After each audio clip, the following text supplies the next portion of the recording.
بسم اللہ الرحمن الرحیم۔ السلام علیکم، میں شجیع اللہ فراست۔ آپ دیکھ رہے ہیں نیشنل اور انٹرنیشنل نیوز پر مشتمل 4 ٹی وی کا خصوصی خبرنامہ دنیا بھر سے، یعنی خبریں آپ کی نظر سے۔ سب سے پہلے ہیڈ لائنز۔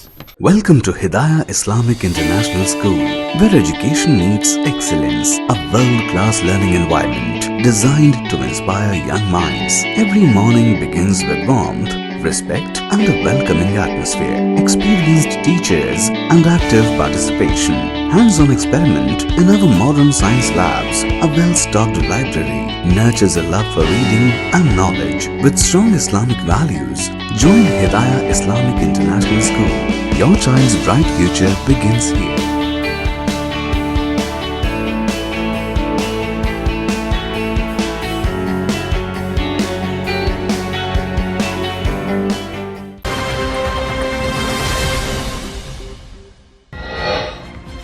ایران نے ہرمز میں تیل کے جہاز پر قبضہ کر لیا۔ امریکی کارروائیوں کو جنگ بندی سمجھوتے کی خلاف ورزی قرار دیا۔ جنگ بندی کوششیں جاری، اسلام آباد میں اگلے ہفتے پھر بات چیت ہو سکتی ہے۔ امن تجویز پر ایران کے جواب کا انتظار۔ بحرین میں IRGC نیٹ ورک بے نقاب، 41 گرفتار، UAE نے کی منامہ کی تائید۔ لبنان میں اسرائیلی حملے جاری، 20 سیویلینز جاں بحق، جنگ بندی کی خلاف ورزیاں۔ رشیا اور یوکرین کے درمیان 3 دن کا سیز فائر، ڈونلڈ ٹرمپ کا اعلان، امن سمجھوتے پر بات چیت ہوگی۔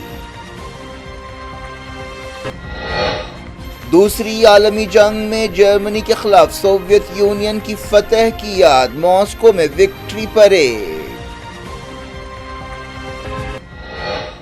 پوٹین نے ریڈ اسکوائر پر یوکرین جنگ کا کیا بچاؤ، نیٹو پر کیف کو ہتھیار اور مدد دینے کا الزام۔ بنگال میں پہلی BJP حکومت بن گئی، سویندو ادھیکاری نے چیف منسٹر کی حیثیت سے لیا حلف۔ تمل ناڈو میں وجے کا راستہ صاف، مسلم لیگ اور VCK نے کیا تائید کا اعلان۔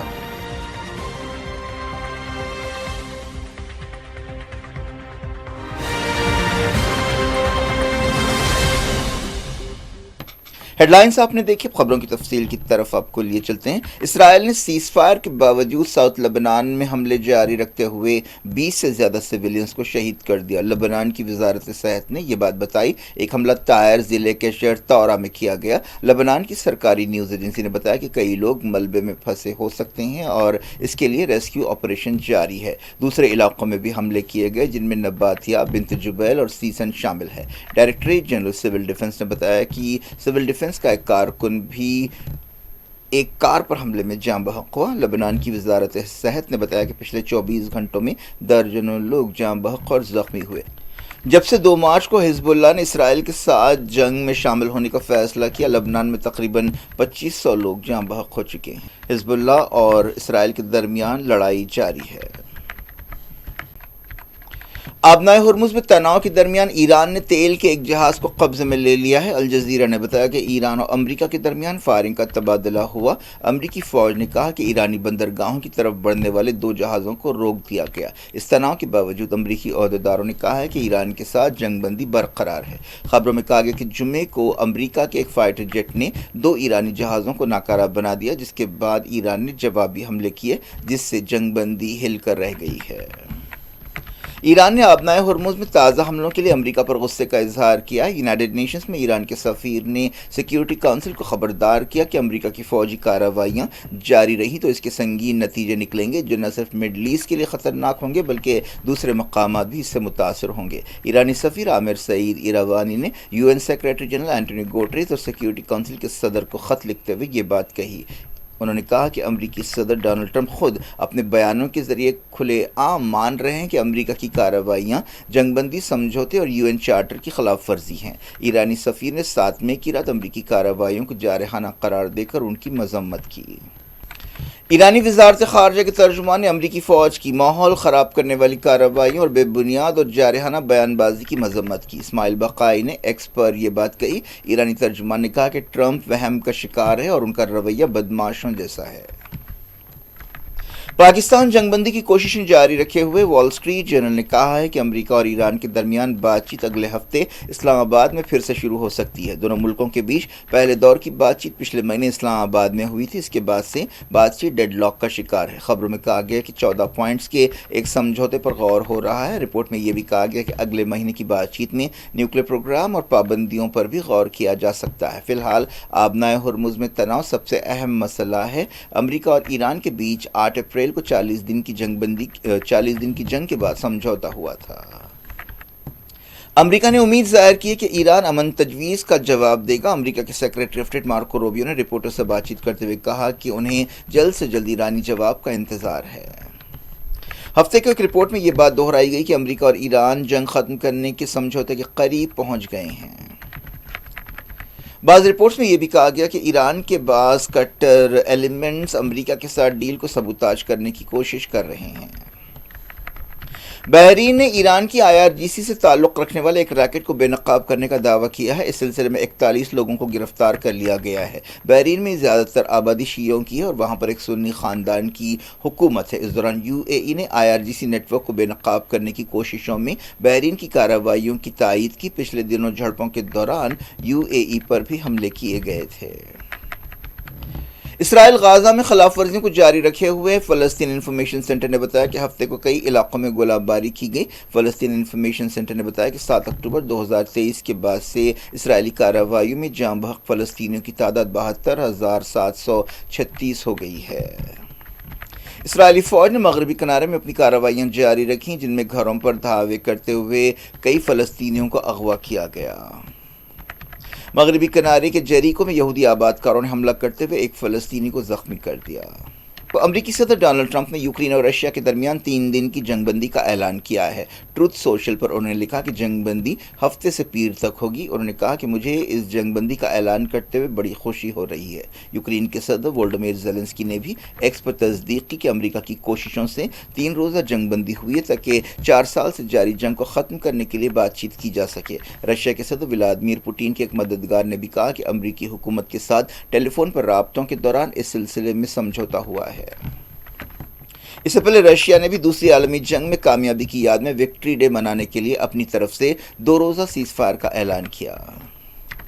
رشیا میں وکٹری ڈے منایا گیا۔ اس موقع پر صدر ولادیمیر پوٹین نے ماسکو کے ریڈ اسکوائر پر تقریر کی اور یوکرین جنگ کا بچاؤ کرتے ہوئے نیٹو پر تنقید کی۔ سینکڑوں فوجیوں اور بعض عالمی لیڈرز کی موجودگی میں خطاب کرتے ہوئے رشین صدر نے کہا کہ وہ ایک منصفانہ لڑائی لڑ رہے ہیں۔ انہوں نے یوکرین کو جارح طاقت قرار دیا اور کہا کہ نیٹو کا پورا بلاک یوکرین کو ہتھیار دے رہا ہے اور اس کی مدد کر رہا ہے۔ یہ دن نازی جرمنی کے خلاف سوویت یونین کی کامیابی کی یاد میں منایا جاتا ہے اور رشیا کا سب سے بڑا قومی تہوار ہے۔ پوٹین نے دوسری عالمی جنگ کے دوران USSR کے سپاہیوں کی قربانیوں کو یاد کیا۔ انہوں نے کہا کہ یہ عظیم قربانیاں آنے والی کئی نسلوں میں تحریک پیدا کریں گی۔ بیلاروس کے لیڈر الیگزینڈر لوکاشینکو، ملیشیا کے بادشاہ سلطان ابراہیم اور ازبکستان کے صدر شوکت مرزیوف نے مہمان خصوصی کی حیثیت سے شرکت کی۔ سلوواکیہ کے وزیر اعظم رابرٹ فیکو بھی پریڈ کے دوران پوٹین کے ساتھ نظر آئے۔ پوٹین نے اپنے خطاب میں موجودہ یوکرین جنگ کا کمپیریزن دوسری عالمی جنگ سے کیا۔ اس پریڈ میں رشیا کی فوجی طاقت کا مظاہرہ کیا گیا۔ ان میں intercontinental ballistic missile, nuclear submarine, Sukhoi fighter jets, S-500 surface to air missile system وغیرہ شامل ہے۔ نازی جرمنی نے 1941 میں سوویت یونین پر حملہ کیا تھا، جس کے بعد USSR کی ریڈ آرمی نے نازی فوج کو شکست دی تھی اور جرمنی پر جوابی حملہ کیا تھا۔ جب سوویت فوجیں برلن کے قریب تھیں، نازی ڈکٹیٹر ایڈولف ہٹلر نے خودکشی کر لی تھی اور جرمن پارلیمنٹ پر سوویت پرچم لہرا دیا گیا تھا۔ نازی جرمنی نے کسی شرط کے بغیر 8 مئی 1945 کو ہتھیار ڈال دیے تھے۔ تب سے 9 مئی کو سوویت یونین کی فوج کی پریڈ کی یاد میں وکٹری ڈے منایا جاتا ہے۔